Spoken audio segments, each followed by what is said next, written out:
In Rio de Janeiro, a massive police operation has turned into one of the bloodiest in Brazil's history. At least 45 people were killed during what authorities described as an anti-gang operation in the Complexo da Penha neighborhood. Officials claim they were targeting heavily armed criminal groups that control parts of the city. But eyewitnesses paint a different picture, one of chaos, indiscriminate shootings, and fear. Social media videos show helicopters firing from above and residents hiding under their beds. Rights groups are now calling the incident a massacre, demanding answers and accountability from the government. This event has reignited the long-standing debate about Brazil's militarized policing and its devastating toll on poor communities. President Luiz Inácio Lula da Silva now faces one of the toughest political tests of his term. While his administration initially defended the police's actions as necessary to combat organized crime, mounting criticism has forced Lula to backtrack and call for an independent investigation. Opposition parties accuse him of hypocrisy, promising social justice while tolerating deadly state violence. Protesters have taken to the streets, chanting "Stop the killings" and demanding reform. Analysts warned that Lula risks losing support from progressive voters who once saw him as a champion of human rights. The pressure is building, both at home and abroad. This is not an isolated case. Brazil has one of the world's highest rates of police-related deaths. Human rights organizations say systemic corruption, impunity, and racism fuel a cycle of violence that disproportionately affects Afro-Brazilian and poor communities. Between 2013 and 2023, over 40,000 people were killed by law enforcement, a staggering number that points to a deep-rooted crisis.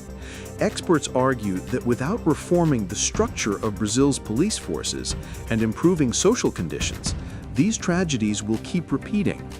The Penha raid, therefore, is more than a local story. It's a mirror of Brazil's painful reality. Eyewitnesses describe the raid as a war zone.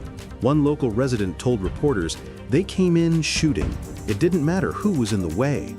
Journalists attempting to enter the area were blocked by security forces, while several community leaders reported threats for speaking out. International media outlets, including Reuters, BBC, and Al Jazeera, have highlighted the brutality of the operation. Global watchdogs like Amnesty International and Human Rights Watch are demanding transparency. For many Brazilians, the images of blood on the streets and families mourning loved ones are impossible to forget. President Lula da Silva's challenge lies in balancing law and order with his promise of equality and justice. As Brazil continues to battle powerful drug cartels, any sign of weakness could embolden criminal networks. Yet, ignoring the outcry could destroy his credibility with voters who believe in reform and accountability. Political insiders suggest that Lula is walking a tightrope, caught between police unions, public anger, and international scrutiny. How he handles this crisis may determine not only his political legacy, but also the moral direction of Brazil's democracy. The international community is watching closely. The United Nations has expressed concern, calling on Brazil to ensure a transparent investigation. Western governments, while careful not to criticize Lula directly, have emphasized the need for restraints and accountability. Meanwhile, Brazil's neighbors are debating whether this signals a wider trend of militarized policing in Latin America. For a country seeking global leadership and stability, this incident casts a long shadow. The world wants to know, will Lula confront the system, or will he let it protect itself? As the dust settles in Rio, the questions remain. Who ordered the operation? Why did it turn so deadly?